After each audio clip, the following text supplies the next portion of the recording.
ఏమైంది? డాక్టర్ త్వరగా చూడండి డాక్టర్. లోపల తీసుకురండి.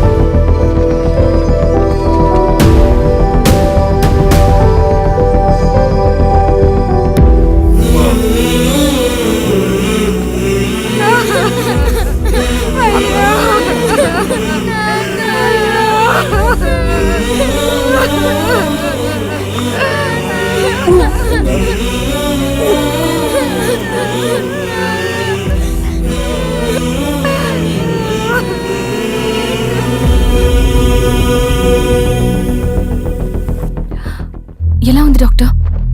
డాక్టర్ చనిపోయాడమ్మా.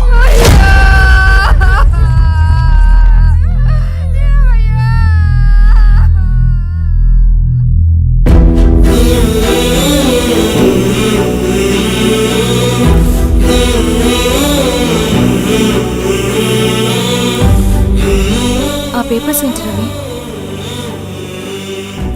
అతని భూమికి సంబంధించిన పేపర్స్.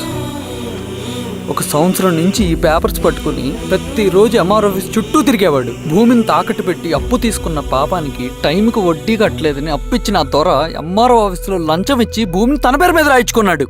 ఈ ఎంఆర్ఓ ఆఫీస్లో ఎవరు నిజాయితీగా పనిచేయట్లేదండి. చెట్టు కట్టి నరకాలు ఒక్కొక్కడిని. నరికేయడం ఏంటి రవి? నువ్వు కాగితం మీద ఒక బొమ్మ గీస్తావు, ఒక చోట సరిగ్గా రాదు, ఏం చేస్తావు? ఎరేజర్తో సరిచేస్తావా లేకుంటే ఆ పేపర్ని చింపేస్తావా? మరి మనుషుల విషయంలో ఎందుకు రాదు ఆ ఆలోచన?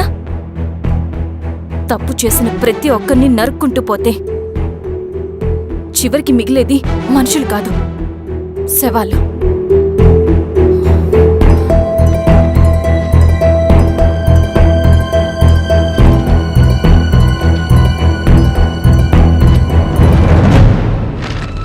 పదరవి రా.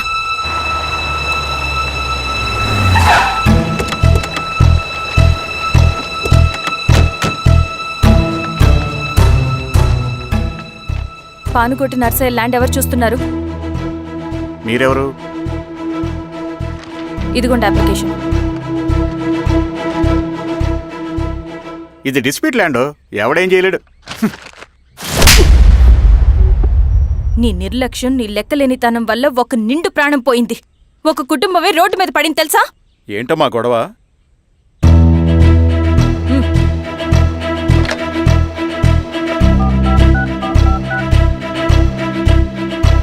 Hello sir.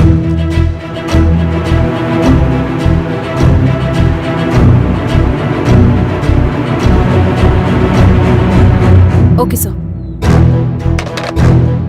You are dismissed. Peon, నేను ఒక పేపర్ ఇస్తాను, అది కలెక్టర్ గారికి ఫ్యాక్స్ చేయి. అలాగే మేడం. ఎవరమ్మా మీరు? ఈ ఊరికి కొత్తగా వచ్చిన ఎంఆర్ఓ.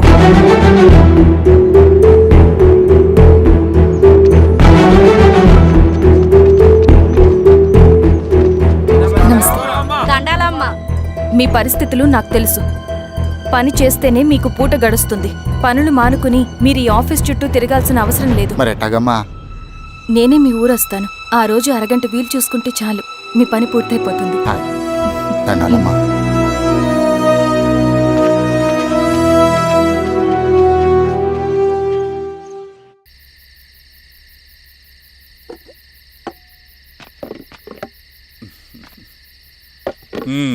ఎంఆర్ఓ గారు ఏంటి ఛార్జ్ తీసుకున్న మొదటి రోజే ఆఫీస్లో మీ పవర్ చూపించారట? అన్నయ్య, నువ్వు సస్పెండ్ చేసిన వ్యక్తి నా దగ్గరికి వచ్చాడమ్మా. పాపం కన్నీళ్లు పెట్టుకున్నాడు. అతడి వల్ల నష్టపోయిన ఒక వ్యక్తి నా కళ్ళ ముందు చనిపోయాడన్నయ్య. కన్నీళ్లు ఎన్నిసార్లు తుడుచుకున్నా పోతాయి, కానీ వీళ్ల నిర్లక్ష్యంతో పేదవాళ్ల ప్రాణాలే పోతున్నాయి. అన్నయ్య, మా నూరి సమస్య పేదరికం కాదు, నక్సలిజం. నాలాంటి ప్రభుత్వ ఉద్యోగులు వాళ్ళ డ్యూటీలు సక్రమంగా చేయకపోవడం వల్ల విసిగిపోయిన జనం అడవిలో వాళ్ల హెల్ప్ తీసుకుంటున్నారు. ఒక వ్యవస్థ ఇక్కడ సరిగ్గా పనిచేయనందుకే మరో వ్యవస్థ అక్కడ పుట్టింది. అందుకే నా పన్నం చేయనివ్వండి. స్నానం చేసిరండి, భోజనం చేద్దాం.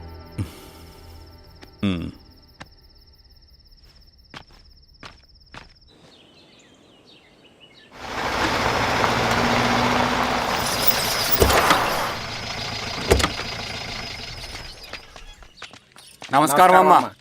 నమస్తే. నమస్కారం అమ్మా. ఇలా రండి. మీ ఊరు నుంచి కొందరు ఎంఆర్ఓ ఆఫీస్లో అప్లికేషన్స్ ఇచ్చారు. తను వాళ్ళ పేర్లు చెప్తారు, వాళ్ళని పిలవండి. అలాగే మేడం. వెళ్ళండి. Madam coffee.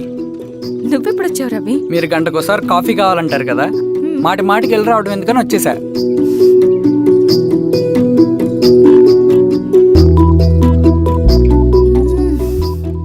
రవి, ఈ కాఫీ కోసమైనా నేను పెళ్లి చేసుకోవచ్చు. హే, అదేంటి అలా అనేసారు? That's a compliment. భలే వారండి బాబు. దండాలమ్మా. నమస్తే. ఇలా ఇవ్వండి. చెప్పండి మీ సమస్యలేంటో. పేరు తలుపుల వీరాంజనేయులు. ఉన్నది 3 ఎకరాల పొలం. చిన్నుపాటి ధనుంజయరావు అనే మహానుభావుడు అందులో 2.5 ఎకరాల భూమిని తన పేరు మీద రాయించుకున్నాడు. అడిగితే నీ దిక్కున్న చోటు చెప్పుకోమన్నాడు. దిక్కులేనాడు కాబట్టి 1/2 ఎకరం భూమి మీదే పెద్ద కుటుంబాన్ని నెట్టుకొస్తున్నాడు. అవునమ్మగారు, ఆ పొలం ఎలాగైనా తిరిగి ఇప్పించేయండి అమ్మగారు. ఆ పొలం కోసం 3 సంవత్సరాల నుంచి తిరుగుతున్నాను అమ్మగారు. వీరబాబు, వీళ్ళందరి దగ్గర కలెక్ట్ చేసుకో. మేడం, దాదాపుగా ఇక్కడ ఉన్న వాళ్ళందరి పరిస్థితులు ఇవే. వీళ్ళ సమస్యలు పరిష్కారం కావాలంటే మాట్లాడాల్సింది వీళ్ళతో కాదు మేడం, మన ఊరి పెద్ద మనుషులతో. ఆహా. ఇందు మూలంగా 50 మంది గ్రామ ప్రజలకి తెలియజేయదేవనగా శ్రీరామగిరి గ్రామ పంచాయతీ మోతుబడి రైతులు, సన్న చిన్నకారు రైతులందరూ రేపు ఉదయం 10 గంటలకి ఎంఆర్ఓ ఆఫీస్ దగ్గరికి రావాలా.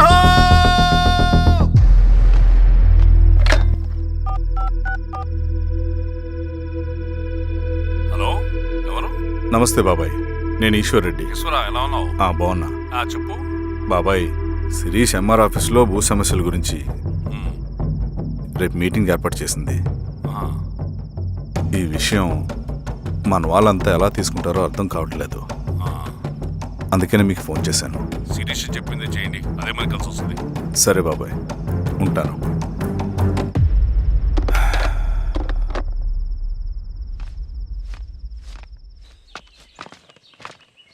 నమస్తే మేడం. నమస్తే అమ్మా. కూర్చోండి. పొలాల్లో పండిన పంట కోతకొచ్చినా ఈ రోజుకి ఒక్క గింజ కూడా తెగకుండా పక్షులకు, పందికొక్కలకు ఆహారంగా పోతుందంటే దానికి కారణం ఇది.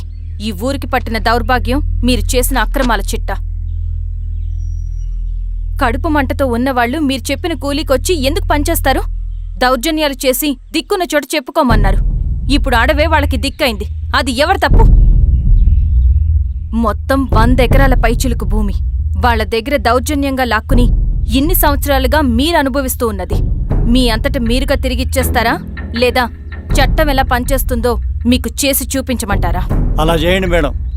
నువ్వు ఆగవే నరసింహులు, ఏం చేయాలో మా ఎంఆర్ఓ గారికి బాగా తెలుసు. అట్టా కానివ్వండి అమ్మా. ఇస్తే మీ పొలాలు ఇవ్వండి, మా వివం. మీ పేరేంటి? సామిరెడ్డి. రూల్స్ ప్రకారం వెళ్తే మీ మొత్తం పొలం పోతుంది. కూర్చోండి. సామిరెడ్డి కూర్చో.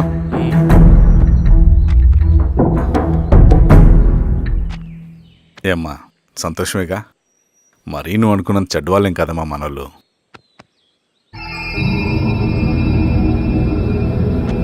పదనాన్న. నమస్తే. పెద్ద ఆయన చెప్పాడు, అంతా మన మంచికే. పోను పోను నీకే అర్థం అవుతుంది. ఎన్నాళ్ళకి మీకు మంచి జరుగుతుంది.